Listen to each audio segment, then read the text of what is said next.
60,000 dwellings are gone on the Gulf Coast. And they estimate 60,000 out of 170,000. When I first saw it, my heart just dropped because it was nothing but everything had washed up here. It was amazing.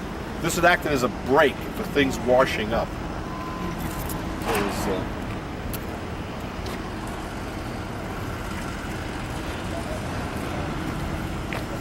this got flooded, of course, but you can see it's not going anywhere.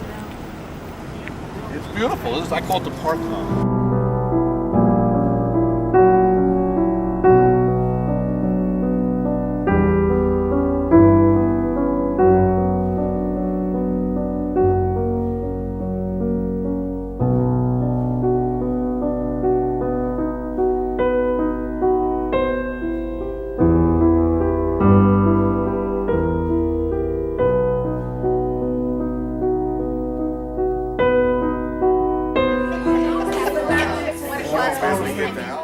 The damage is unbelievable.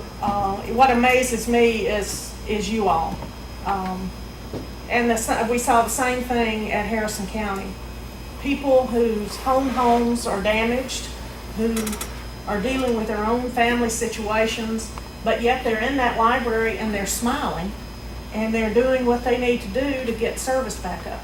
And that's really, I think that really proves that what our libraries are the people who work in them.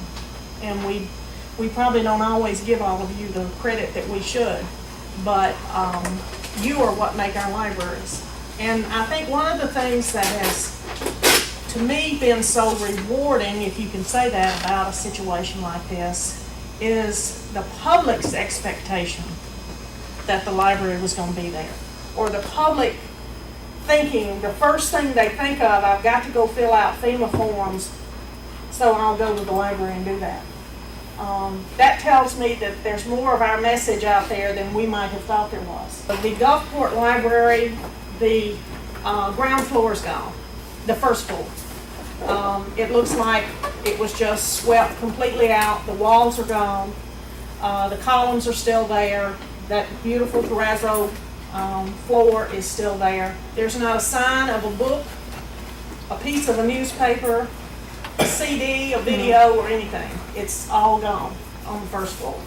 The second floor, you walk up the stairs, and it's just like it was just closed.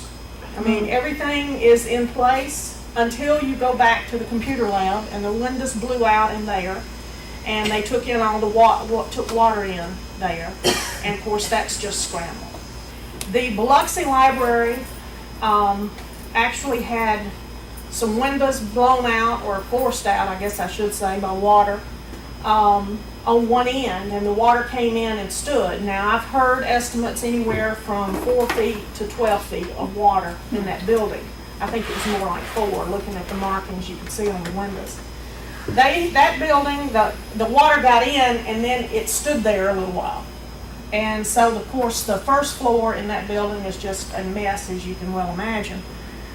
They've got about 1 foot of what they call toxic sludge in that building now. And it's toxic enough that you can't go in now without a biohazard suit. D'Iberville had about 4 feet of water in it. And we didn't actually see in that building, but you could tell the mark where the water had been. And of course, carpet and sheetrock and all that's ruined, and whatever was below the water line. The Division Street Library is a total loss.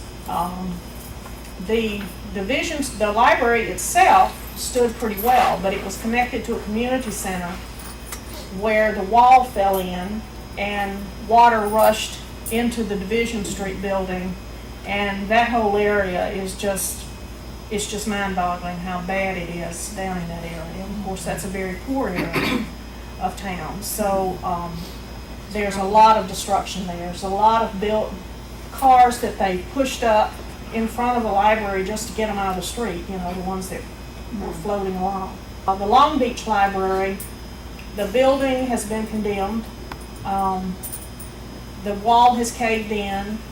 The librarian, Jeannie Ripo, has tried to get in, but the fire marshal and everybody is saying you gotta stay out.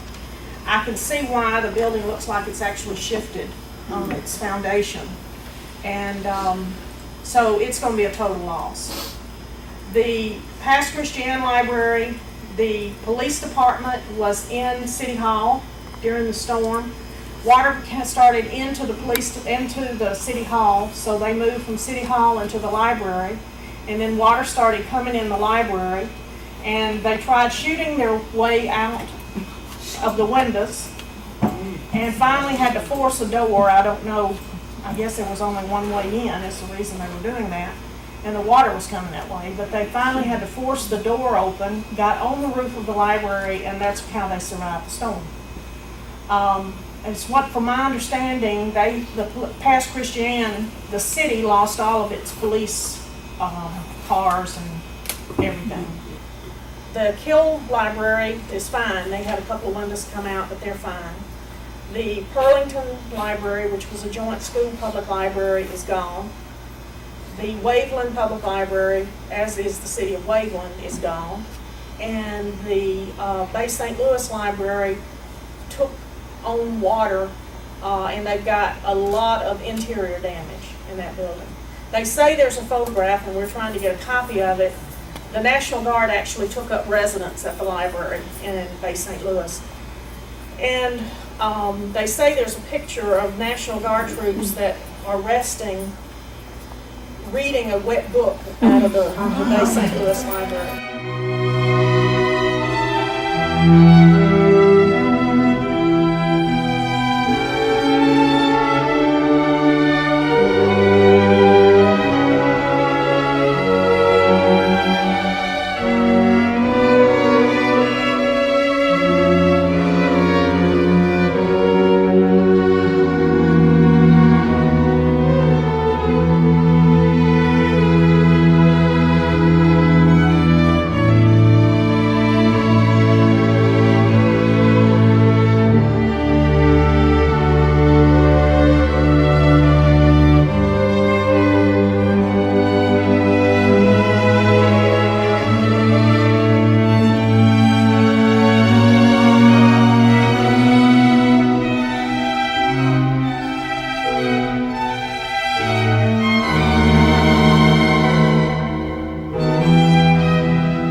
People whose homes are damaged, who are dealing with their own family situations, but yet they're in that library and they're smiling and they're doing what they need to do to get service back up.